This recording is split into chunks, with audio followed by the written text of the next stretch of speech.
Hey guys, it's Andy from the FTPgamers.com. This week's FTP Spotlight is on Path of Exile. It is an MMORPG and it's made by Grinding Gear Games, who were formed in 2006 and they are from New Zealand. This is their first game that they've released, and if the title sequence is anything to go by, it looks like it could be a promising year for them.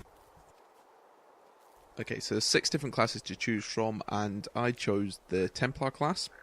And I've went for a sword and board style of setup with a one-hand main hand axe and a shield. Now, this game's slightly different from every other MMORPG out there at the moment because your attacks aren't fixed. Your attacks depends on what crystals you put in your gear. So a mage could do a crippling strike like a marauder could fire a fireball like a mage, and so on and so on. There's so many different combinations, and there's so many different crystals that I've been told that are in the game that you should never really get bored of trying out different combinations. As you can see, standard character screen, strength, intellect and dexterity are your main 3 attributes, and across the bottom you'll also see all the different attacks I can do so far.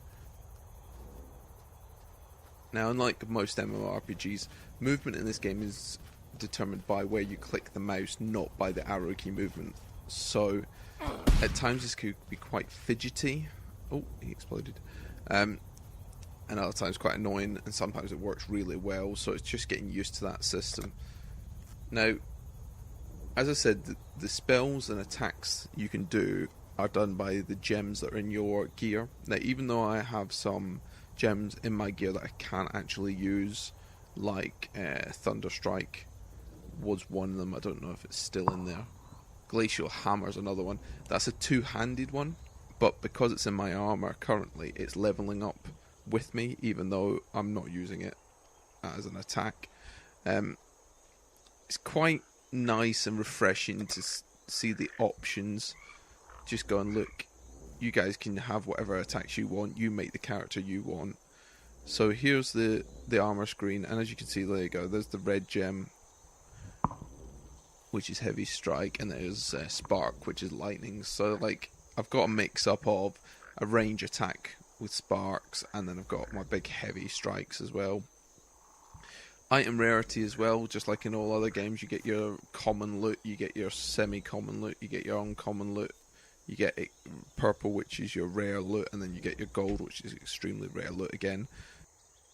You also have your support gems, which you can put in beside a main gem to buff up that main gem. So my strike there's got some extra elemental damage, and I've also added lightning damage to it as well.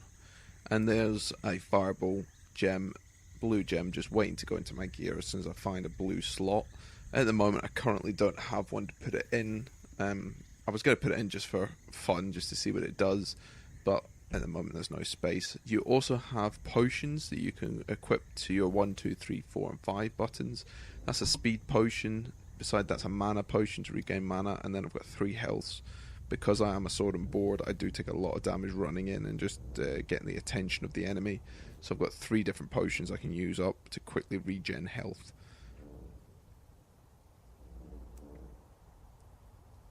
And at the bottom there, you're going to see there's no real cash in this game, but you get scrolls and you get orbs and different types to change the rarity of items or to unlock extra stats on items. And also you've got a portal back to the main town, which is really handy. Health at the bottom left there with a shield on the outside.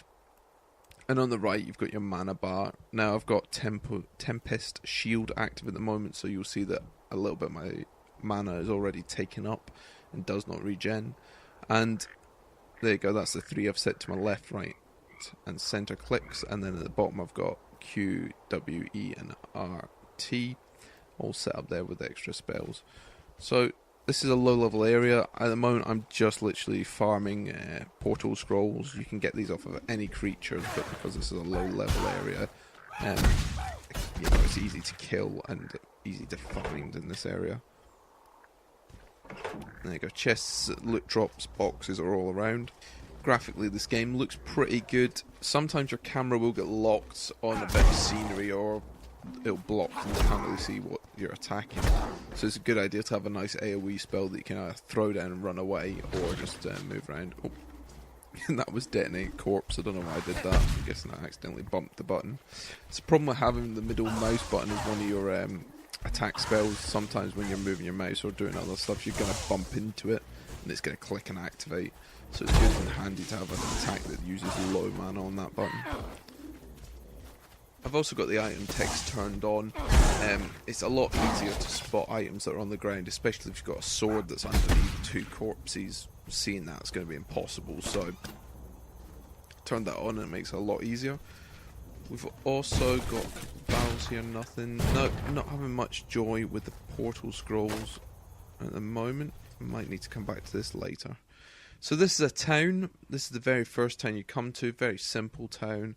Not much flair. You've got your chest here, your storage chest, where you keep all your items. At the moment I'm just storing the gold and all the scrolls and gems and stuff that I've got backed up. Drop some stuff off into the box, stuff that I've found on my little travel. Don't really see anything else I want to drop in there. So let's go talk to this woman. That graveyard of broken ships. Now, all the voice acting in this game is really well done for the quests, and there's little things that tell you a lot of the lore behind why you're going somewhere, or if you find out about someone, you can ask everybody in the town about that person. They'll tell you a little bit more about them.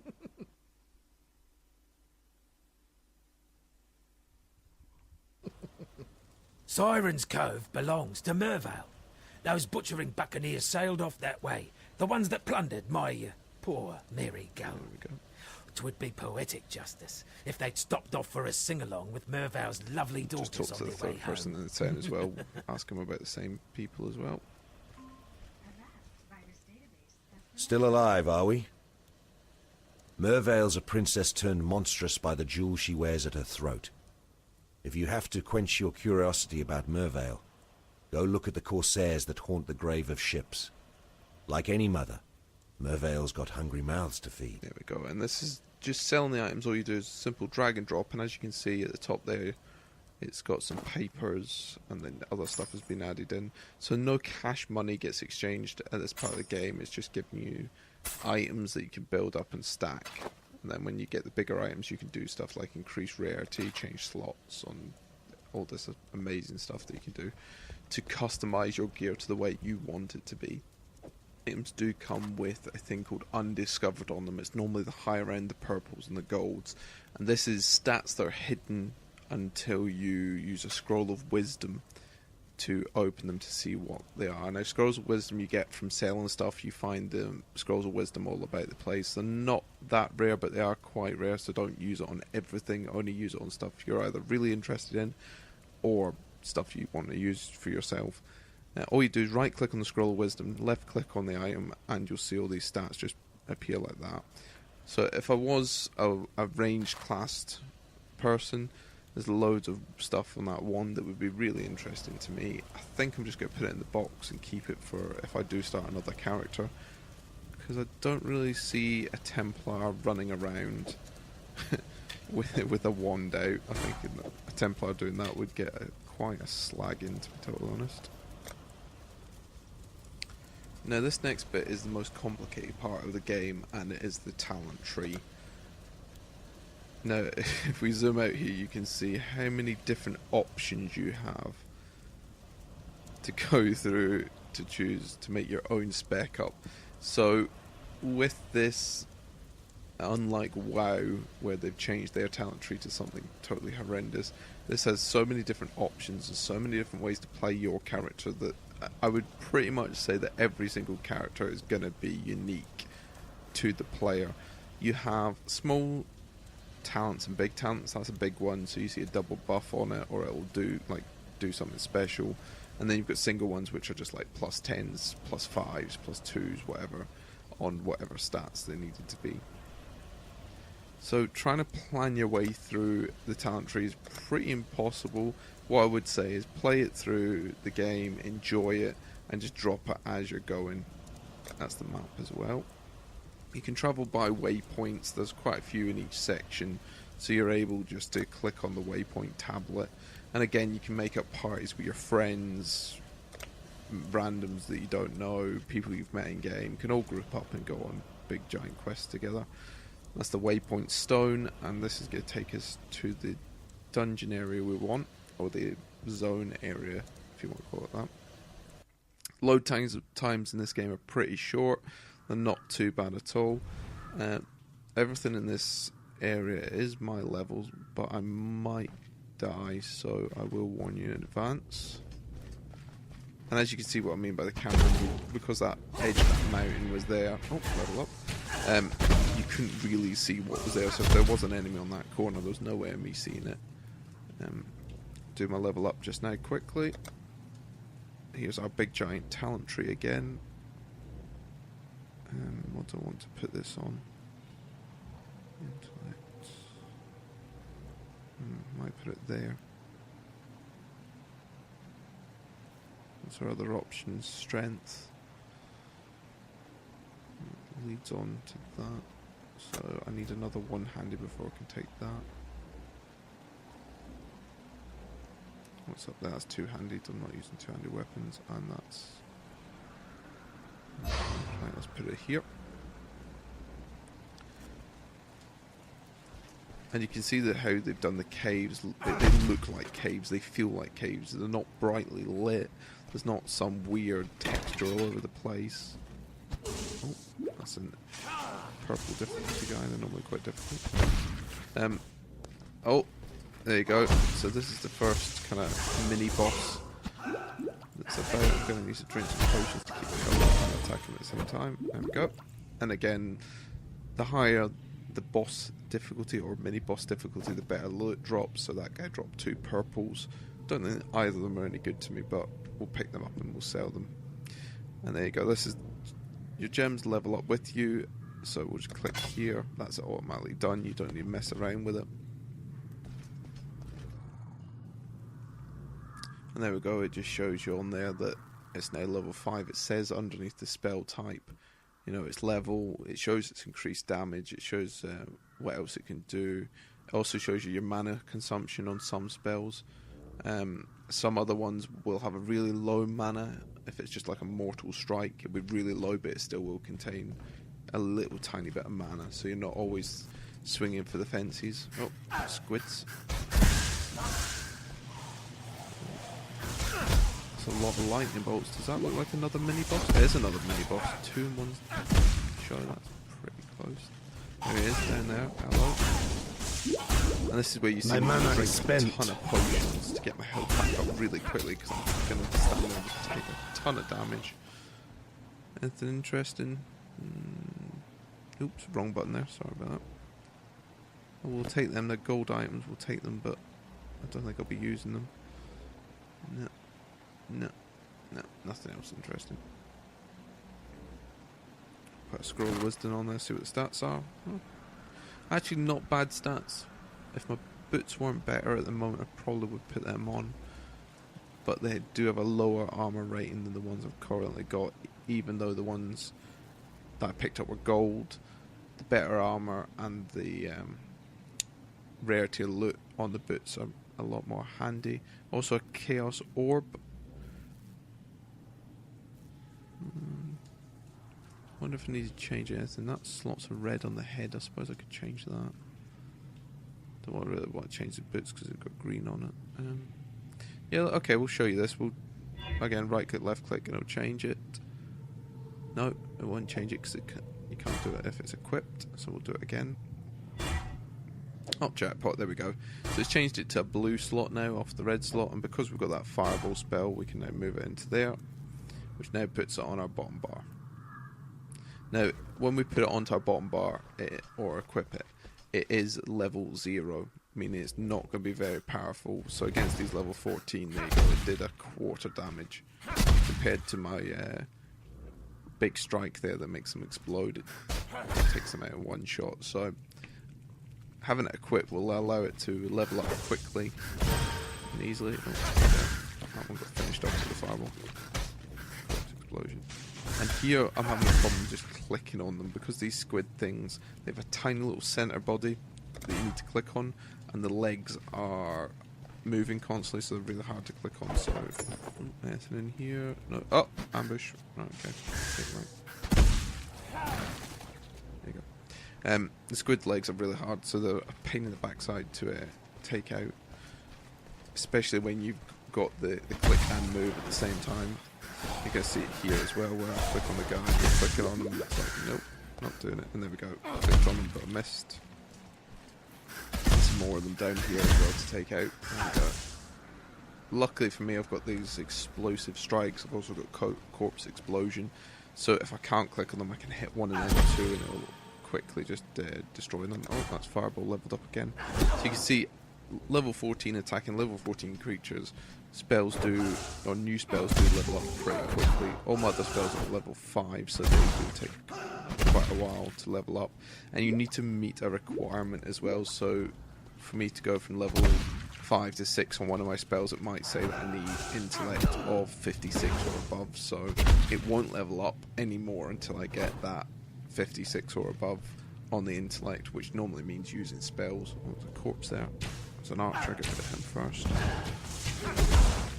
He's gone, he's gone. There's an archer there as well at the top. Get him as well. No. Okay, fire.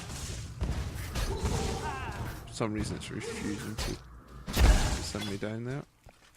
There we go, now I've found the stairs. For some reason it doesn't seem to auto-find stairs or ledges that you can go down. You need to have it in visual distance and clear route of line of sight for you to walk down them. It's another small problem of this kind of click and move system, but you know, overall it's not bad. It's not ideal. Anything in this corpse? No. The movement system isn't ideal, but because of the depth that the game has, I don't think it's going to suffer that much. And maybe when you get up to the higher levels where you're taking on maybe one big giant boss with a load of health instead of loads of little tiny creatures crawling around the area, it'll probably find that it's a lot better that way. And I'm guessing that there's going to be more spells that are going to have more AoE attack effects, so if you do have a group of little tiny things crawling at you, you can just hit that. And here we go, here's the camera angle problem again. Can't see what's down there. I know there's something down there, but swinging away and hoping for an explosion. I think I've got them all. We'll move on. And there we go. So that's number 5 there. That little orb that's flying around me, that's a speed boost. There you go. I'll just click on it. Speed boost potion just to make myself move a bit faster when I'm scouting out areas. The way I've been using the speed boost potion is a lot like the Warrior's Charge from World of Warcraft, where as you click it, you run and you get there first, you round everything up and try and take it all out in a one. Nice big group of bad guys again. Let's see if we can get these out quickly. There we go, they're gone. Took a bit of damage there, so might need to use a potion. There is different potion bottles that do have different abilities on it, so you might find that there's a health bottle that recharges over time, or you might find that there's a health bottle that gives you an instant just dump into your health section. We've got the speed one there already. I haven't found any more in the game yet, but it is early days, but hopefully we'll find some incredible potions, maybe an invisibility potion. At the moment I'm just scouting out, nothing down here. It's always good to check out every area, all the nooks and crannies and all the little tiny corners, because some of the best boxed up loot is hidden away. And that's the cave to the next section, telling me that I'm going there. So that's been part of Exile. Personally, really like it, really enjoy it. I'm going to keep playing it. If you've enjoyed this video, hit the like button. Also, the subscribe button is at the top left hand corner if you'd like to do that as well. Feel free to leave comments about the videos or about the game in general. I will also put a link in the link dump section or below the video to the open beta if you'd like to give it a shot yourself. And I will catch you on the next